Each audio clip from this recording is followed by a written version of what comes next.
It was a lovely spring on the island of Sodor, or should have been. There was still snow, and it was bitter cold. Although the engines no longer needed snow plows, they still had to be careful about the ice. Of course, the roads had it much worse. Oh! Ooh, that's gotta hurt.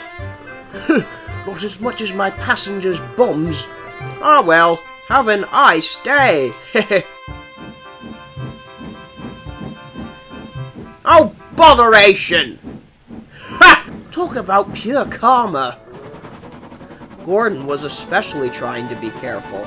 After his mishap with the snowdrift on Christmas Eve, he wasn't about to get into another mess, but his trains were often delayed due to the weather, which he was not pleased about. However, it seemed like his troubles were far from over. Oh, come on, come on, come on! But it was no use. The rails were slippery, and Gordon was stuck. He would need a back engine, and Diesel was the only one nearby. Oh no. Well, well, well, what a shock. Another steam engine stuck on a hill? You get stuck pulling one truck up here. Now shut up and get moving. Because of this, Gordon was late, and the passengers were grumbling like usual. Oh right, blame me, because it's entirely my fault there was ice on the rails. Relax, Gordon. I know it wasn't your fault, and so does the Fat Controller. How could it possibly get worse? Of course, Gordon wasn't the only one having trouble. As he made his way along the line, he noticed several accidents on the road. Another one bites the dust, I guess. Who knows? You might be next. Don't tempt fate. Pah! All I've had lately are a few minor slips. Nothing to worry about. Gordon would often wake up very early for his first train. Often he would make a few boasting comments as his fire warmed up, though the other engines would often pay no attention as they were half or fully asleep. I feel like this is going to be a good day. Even in the winter, I am the pride of the line. Yeah. Except for when you get stuck in the snow on Christmas Eve and slip on your own hill. Yes, but I didn't smash into a brake van and fly completely off the rails like you did all those years ago.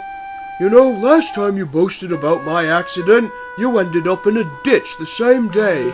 Don't tempt fate. That's exactly what I said. Will you shut up? Some of us still require rest. Gordon's run to Vickerstown went smoothly. He arrived at the stations exactly on time. But as he made his journey back, there was trouble. At Tidmouth, Bear was supposed to run through with the freight train. He was almost at the station when there was a loud cough and splutter. Oh heck! Me marcher's spinning out! And Bear stopped right in the middle of the line. The two other tracks were occupied by Oliver and Duck, who would not be leaving for a while. Everyone went to go see what was wrong with Bear, but completely forgot that Gordon was coming. If Bear was still running, he would have switched onto another line, clearing the line for Gordon to come through. Gordon was getting closer and closer, with no knowledge of the obstruction ahead. The signalman finally realized that, but since all the through lines were blocked, he had no choice but to put up a red signal and switch Gordon into a siding. Unfortunately, the rails were very icy. There was no way Gordon could stop. Driver! Danger signal! Gordon's driver applied the brakes and managed to slow him down, but not enough.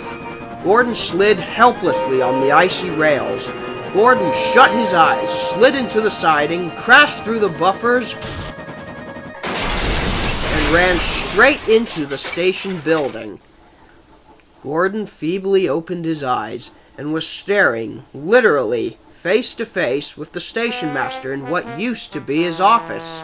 The two stared for quite some time, until the station master finally said, I would have preferred if you had made an appointment. Now's not a very good time for you to, pop in. Gordon was speechless. It's a jolly good thing that I got up, or else I'd be dead. I guess so. Fortunately, there were only minor injuries, but the station building suffered heavy damage. Thomas, who had witnessed the accident, cleared away the coaches, and Henry arrived to take the train to finish the journey. Boy, this gives me some not-so-pleasant memories of when I showed up for breakfast in the station master's house. After Henry left with the passengers, Thomas helped to pull Gordon out. The Fat Controller arrived and investigated. He spoke with the crew and the station master. We saw the signal, but we couldn't stop. The rails were too icy.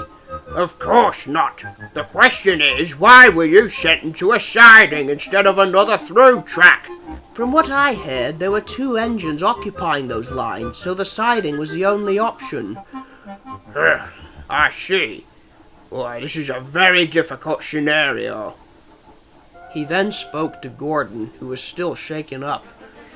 First of all, I must stress that this was in no way your fault. Thank you, sir. And the damage to you looks very minor, which is a miracle. The station, on the other hand, well, let's just say it's going to need quite a bit of money and work. There's going to be quite an investigation into this. Gordon's repairs were so quick that he arrived back at the sheds the next day. He felt very embarrassed and knew everyone would mock him, but the other engines decided to give Gordon a break. Cheer up, Gordon. You had no control of it. And remember, you're not the only one who popped into a room uninvited. Both me and Duck had that experience. I guess that's true. But boy, I need to start being more careful about tempting fate in the future. It seems every time I boast, it brings bad luck. Oh, please. Everyone gets a little too proud of themselves at some point. Your accident was just a coincidence. It's not like you tried to jam a turntable or break a speed record. Yeah, well, regardless, I think it's pretty obvious that ice always brings bad luck. The engines could only agree. Fortunately, the weather was only going to get warmer from then on, but the Fat Controller was worried. Christ, the safety record of this railway is just abysmal. If we continue to have accidents this often, we're going to be in serious trouble.